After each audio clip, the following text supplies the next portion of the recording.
So you want to learn about Le Chatelier's principle.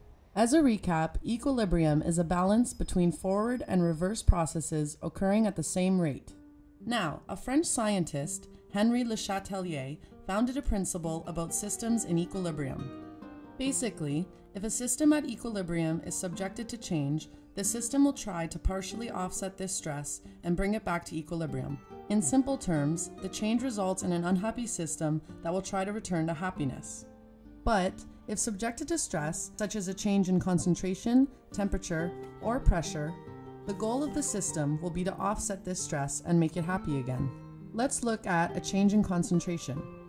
Here is a hypothetical chemical reaction where 2A plus 3B is in equilibrium with 2C plus 5D, and the delta H, or the enthalpy, is negative 100 kilojoules per mole.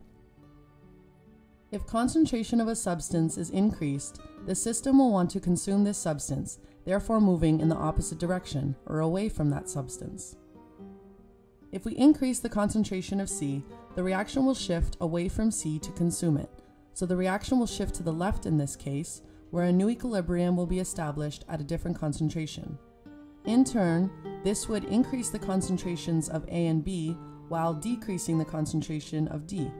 Consequently, if the concentration of a substance is decreased, the system will want to replace this substance, therefore moving towards this chemical being removed.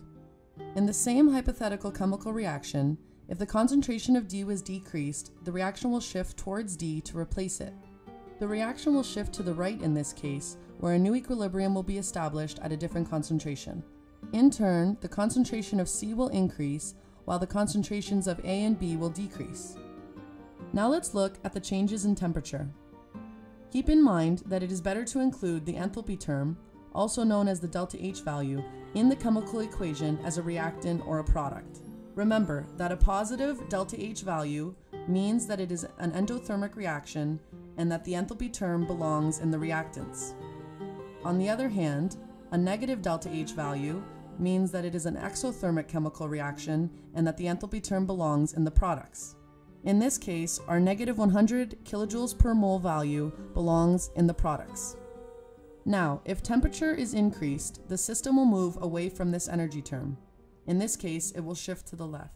This would increase the concentrations of A and B and decrease the concentrations of C and D. Consequently, if the temperature was decreased, the system will move towards the energy term, in this case to the right. In turn, the concentrations of A and B will decrease, and the concentrations of C and D will increase. Now let's look at the changes in pressure. Keep in mind that when dealing with changes in pressure, you must observe the ratio between the number of moles in the reactants and the number of moles in the products of gaseous molecules. In this case, we have 5 moles of gas on the reactant side and 7 moles of gas on the product side. If pressure was increased, the reaction would shift towards less pressure, therefore towards the side with the fewer number of moles of gas. In this case, the reaction would shift towards the left in order to decrease the pressure of the system. Consequently, if pressure was decreased, the reaction would shift towards more pressure, therefore towards the side with the higher number of moles of gas. In this case, the reaction would shift towards the right in order to increase the pressure of the system. Note that there is a relationship between volume and pressure. V, volume, is inversely proportional to P, pressure. This means that an increase in volume results in a decrease in pressure, and a decrease in volume results in an increase of pressure.